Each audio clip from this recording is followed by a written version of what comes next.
المرسلين قال الله تعالى وتبارك في القرآن المجيد والفرقان الحميد بسم الله الرحمن الرحيم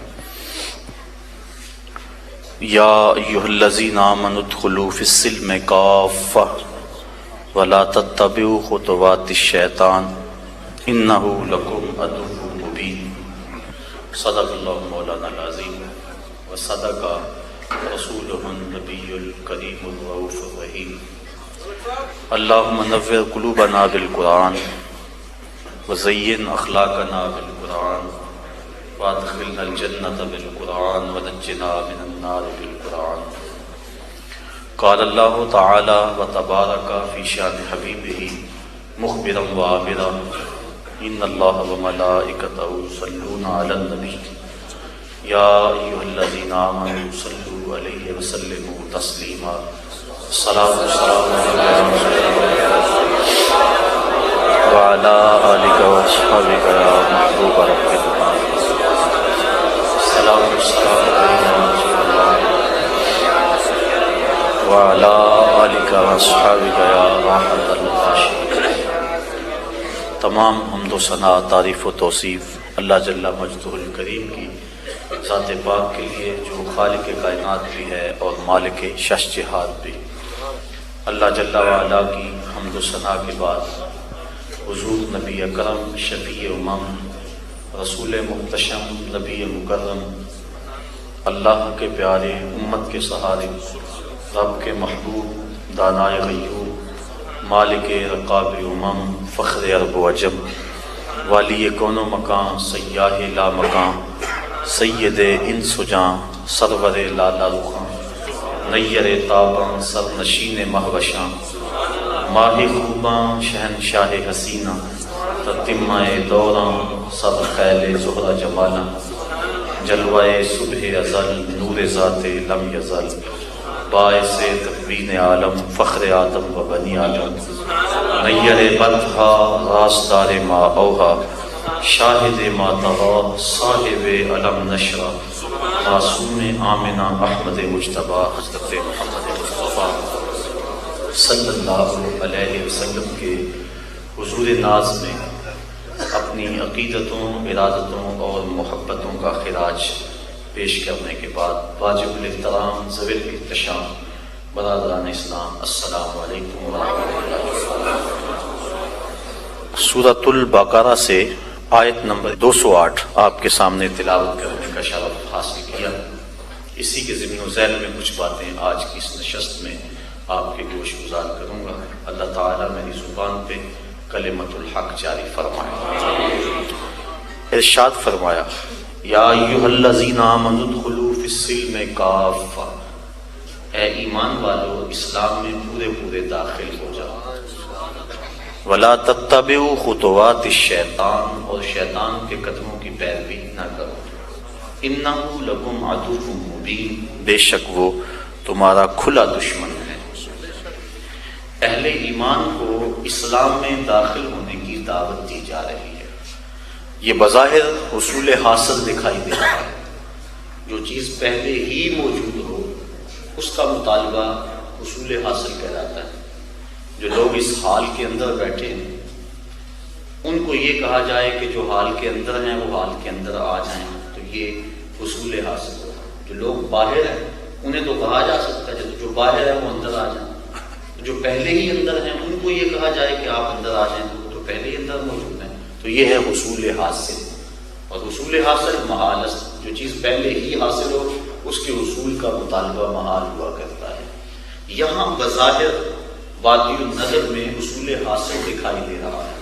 ایک اور دوسرے مقام پہ بھی فرمایا یا ایھا الذین آمنوا آمنوا باللہ ورسولہ، اے ایمان والو اللہ اور اس کے رسول پر ایمان لاؤ. تو یہاں بھی یا ایھا الذین آمنوا، اے ایمان والو ادخلوا فی السلم، اسلام میں داخل ہو جاؤ.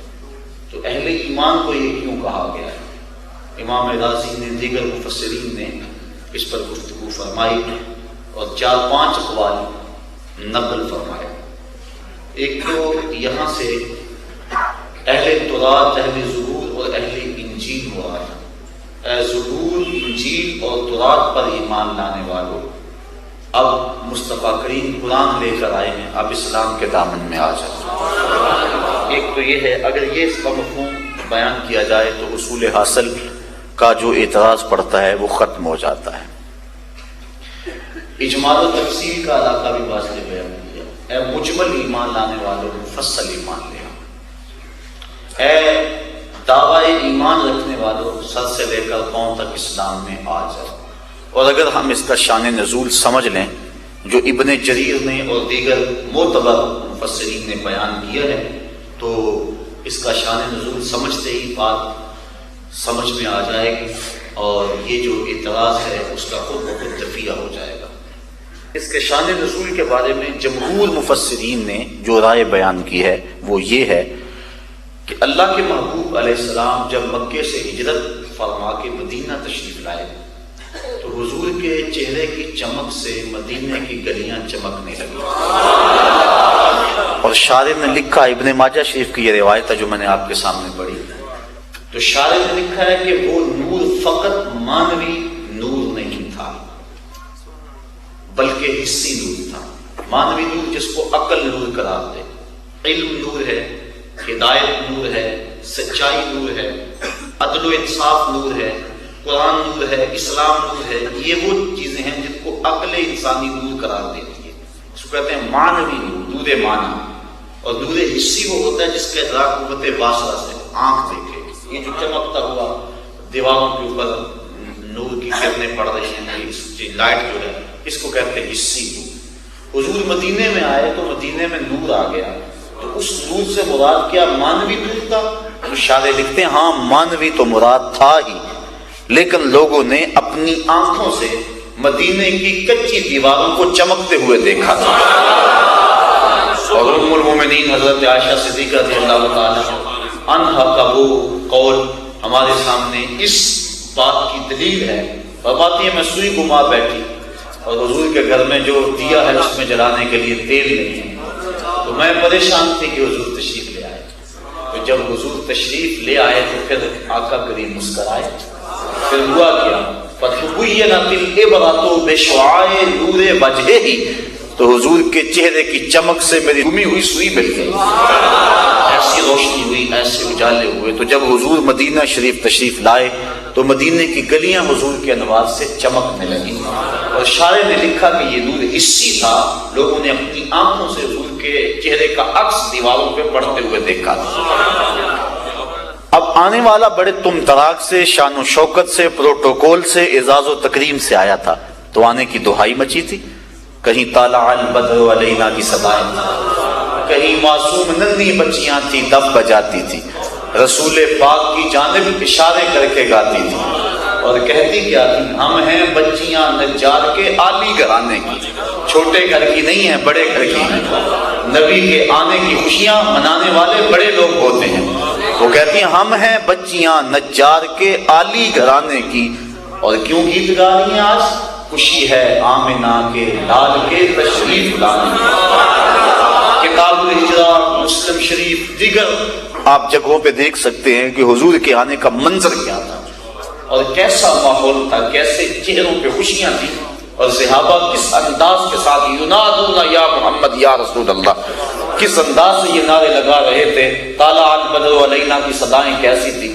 اور جب حضور علیہ السلام ودا کی کالی پہاڑیوں کی اوٹ سے نکلے تو یوں لگا جس طرح کالے سیاہ بادلوں سے چاند چڑھایا گیا، تو وہ جو منظر تھا فی البدیہہ شاد تھے، اور کمال ہو گئی انہوں نے جس انداز سے استقبال کیا، اور پھر حضور کی ناکہ کے پیچھے پیچھے، اور ہر بندہ اپنا گھر سجا کے بیٹھا ہوا، اور حضور کی جب ناکہ اس کے گھر کے قریب گزرتی ہے تو آگے بڑھ کے دست بست عرض کرتا ہے ہلم الینا یا رسول اللہ الی العدد والعدۃ والمنع، حضور ہمارے گھر آ جاؤ نا، ہم نے گھر سجایا ہوا ہے، صفائی کی ہوئی ہے، دالان کھلے کھلے ہیں، ہمارے افراد بھی کافی ہیں، اسلحہ بھی ہمارے پاس ہے، کوئی حملہ کرے گا منہ توڑ جواب بھی دیں گے، ہم آپ کی جان کی حفاظت بھی کریں گے، آ جائے نا ہمارے گھر۔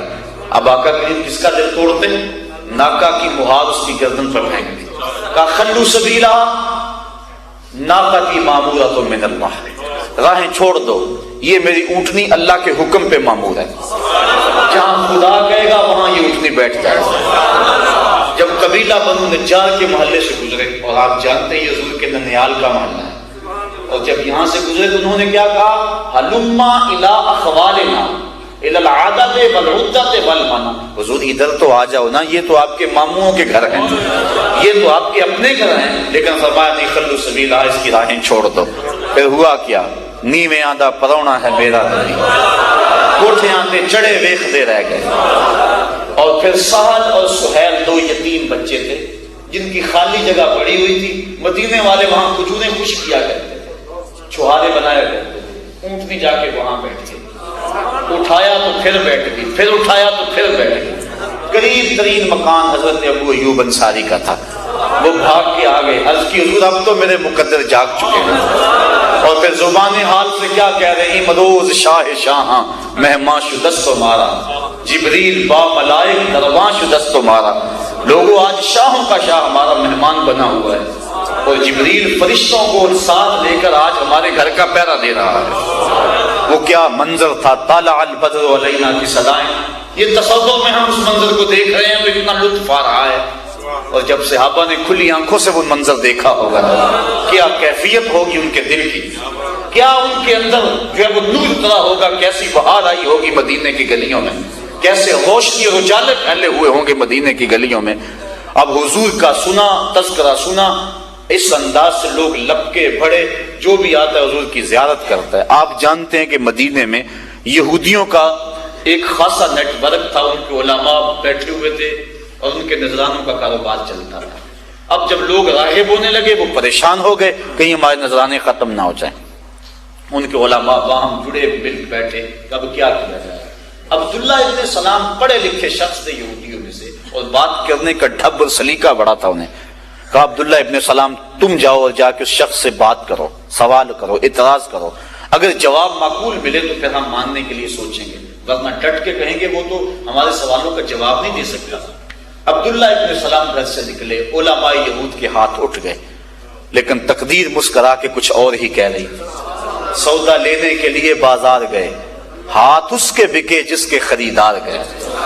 عبداللہ ابن سلام، یہ جو روایت میں پیش کر رہا ہوں مشکات میں موجود ہے، ابو داؤد باب فضل الصدقہ میں بھی موجود ہے، اور بھی کتب میں موجود ہے، اور ایک صحاح کے علاوہ دیگر کتب میں یہ روایت موجود ہے۔ انہوں نے 100 سوال خانہ ذہن میں ترتیب دیے، یہ کہوں گا، یہ بات کروں گا، یہ پوچھوں گا، لیکن جب حضور کی خدمت میں پہنچے، صلہ رحمی پہ بات حضور کر رہے تھے، جو تعلق توڑے اس سے جوڑ، جو تجھے محروم رکھے تو جھولیاں بھر، جو ظلم کرے اسے معاف کر دے، یہ حضور کی بات چل رہی تھی۔ اب یہ جا کے کونے میں بیٹھ گئے، تھوڑی دیر کے بعد آگے ہوئے، آقا پوچھا کدھر آئے ہو؟ کہا حضور غلام بننے آیا۔ سارے سوال تتلیوں کی طرح اڑ گئے دماغ سے۔ ملا رومی مرشد اقبال بولتے ہیں، اے لقائے تو جواب ہر سوال، حال شود ہر مشکلت بے کیلو کال، تیری تو ملاقات ہی سارے سوالوں کا جواب۔ اور مرید رومی بولا، قلندر لاہوری بولا، شہر اقبال کے واسطے تمہیں فخر ہے، اقبال بولا۔ اقبال کہنے لگا، یک نظر کر دی و آداب فنا آموختی، وہاں خنک روزے کے خاشا کے مراوا سوختی۔ کیا بات ہے، تم نے ایک نظر کی سارے مسئلے حل کر دیے۔ نظر کی جولانیاں نہ پوچھو، نظر حقیقت میں وہ نظر ہے، اٹھے تو بجلی پناہ مانگے، گرے تو خانہ خراب کر دے۔ سارے مسئلے حل ہو گئے، کلمہ پڑھ کے غلام ہو گیا۔ جو کان یہ سننے کے لیے بے تاب تھے کہ ابھی خبر آئے گی، یہ مسلمانوں کے نبی کو کوئی جواب نہیں آیا، ان کے کانوں میں یہ خبر پڑی، تیری تک کے ادامہ میں مرید ہو گئی۔ جب انہوں نے یہ بات سنی تو دوڑے دوڑے آئے، عبداللہ ابن سلام تو نے یہ کیا کیا؟ تو نے یہودیت کی ناک خاک آلود کر دی، تو نے کچھ سوال پوچھا ہوتا، بات کی ہوتی، ہم سمجھتے لاجواب ہو گیا اور مان لیا، ہم نے تو سنا تو نے سوال بھی کوئی نہیں کیا، کیا ہوا تجھے؟ تو عبداللہ ابن سلام فرمانے لگے، مجھے بھی نہیں پتا مجھے کیا ہوا۔ جب میں نے اس پیارے محبوب کو دیکھا اور ان کے جمال جہاں آرا کی زیارت کی تو مجھے یقین ہو گیا کہ یہ چہرہ کسی جھوٹے کا تو نہیں ہو سکتا، ایسے چہرے تو سچوں کے ہوا کرتے ہیں۔ اب عبداللہ ابن سلام اسلام لے آئے، وہ اسلام لائے تو ابن یامین بھی ایمان لے آئے، وہ ایمان لائے تو ان کے ساتھ اور بھی اسد، اسید اور شعبہ، کتنے لوگ تھے جو ایمان کی دولت سے مالا مال ہو گئے۔ اب کافی یہودی ایک ٹولی بن گئی جو ایمان والوں کی یہودیت سے ادھر آئی تھی۔ اب آپ جانتے ہیں کہ یہودیت کے اندر اونٹ کا گوشت نہیں کھایا جاتا، وہ کہتے ہیں یہ مکروہ ہے، اور دودھ بھی نہیں پیتے اونٹ کا، اسی طرح ہفتے کے دن کی وہ تعظیم کرتے ہیں۔ اب اسلام نے اونٹ کے گوشت کو واجب قرار نہیں دیا، طبیعت مانتی ہے، مزاج میں آتا ہے تو کھا لو، جو اباحت جن چیزوں میں ہوتی ہے وہاں پابندی نہیں ہوتی۔ سبزیاں ہیں، پھل ہیں، کتنے ہیں جو ہم نہیں کھاتے۔ ایک گھر میں ایک باپ کے بیٹے ایک ماں کی گود میں پلے ہوئے، طبیعتوں میں اختلاف ہے، شام کو بعض کا کھانا پکانے میں مسئلہ بن جاتا ہے، کیا پکائیں، یہ پکائیں تو یہ نہیں کھاتا، یہ پکائیں تو یہ نہیں کھاتا۔ اب نہ کوئی کھائے، شریعت قدغن نہیں لگاتی کہ تم ضرور کھاؤ، واجب نہیں ہے، جائز ہے۔ اونٹ کا گوشت اگر کوئی نہیں کھاتا، ہم میں سے کئی لوگ ہیں جنہوں نے چک کر بھی دیکھا ہوگا، اسلام پابند نہیں کرتا۔ اونٹ کا دودھ اگر کوئی نہیں پیتا تو کوئی بات نہیں، اسلام پابند نہیں کرتا۔ لیکن عبداللہ ابن سلام نے اس ذہن سے اونٹ کے گوشت کو قصداً ترک کیا کہ چونکہ اسلام میں واجب نہیں، اور جس دین کو ہم چھوڑ کے آئے ہیں اس دین میں اس کا گوشت کھانا، دودھ پینا مکروہ تھا، لہذا ہم نے ضرور کھانا ہے۔ اس لیے انہوں نے اس نیت سے اونٹ کا گوشت کھانا ترک کیا۔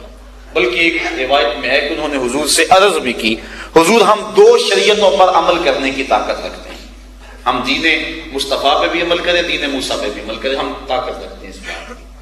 جب انہوں نے یہ عمل کیا اس خیال سے کہ یہودیت کی وہ ریت اور رسم جو میں مدتوں سے ادا کرتا آیا ہوں اور بچپن سے کبھی نہیں کھایا، اب ضرور کھانا ہے میں نے، تو اللہ تعالیٰ نے یہ آیت کریمہ نازل فرمائی جو میں نے آپ کے سامنے تلاوت کی، یا ایھا الذین آمنوا ادخلوا فی السلم کافہ، اے ایمان والو اگر اسلام لائے ہو تو پھر پورے پورے آؤ۔ اس چمن میں پیروے بلبل ہو یا تلمیذ گل، حضرت اقبال کہتے ہیں اس چمن میں پیروے بلبل ہو یا تلمیذ گل، یا سراپا نالا بن جا یا نوا پیدا نہ کر۔ اگر اسلام لائے ہو تو سر سے لے کر پاؤں تک تمہیں اسلام میں آنا ہوگا۔ اور آگے کیا کہا، وَلَا تَتَّبِعُوا خُطُوَاتِ الشَّيْطَانِ، شیطان کے قدموں پہ نہ چلو، جو تمہیں کہتا ہے دونوں راستے ٹھیک ہیں۔ حضرت عمر فاروق رضی اللہ تعالیٰ عنہ کو تورات پڑھنے سے منع کر دیا، کتاب تو وہ بھی اللہ کی، لیکن کہا کہ اس نرغے میں نہ آنا، اس چال میں نہ آنا۔ جو مریض دو ڈاکٹروں سے، حکیموں سے بیک وقت دوائی لیتا ہے اسے شفا ملے، صبح ڈاکٹر کی دوا لے لیتا ہے، دوپہر کو حکیم کی پڑیا کھا لیتا ہے، اور شام کے وقت کسی سنیاسی کی دوا کھاتا ہے، اس کا مزاج ٹھیک ہوگا۔ اور ڈاکٹر کو پتا چلے کہ یہ ایک ٹائم میری خوراک کھاتا ہے، دوسرے دو ٹائم دوسرے ڈاکٹروں کی کھاتا ہے، تو وہ غیرت مند ڈاکٹر گوارا کرے گا، کہے گا میاں ان سے ہی لے، اگر میرے سے لینی ہے تو پھر سر سے لے کر پاؤں تک جو ہے وہ میرے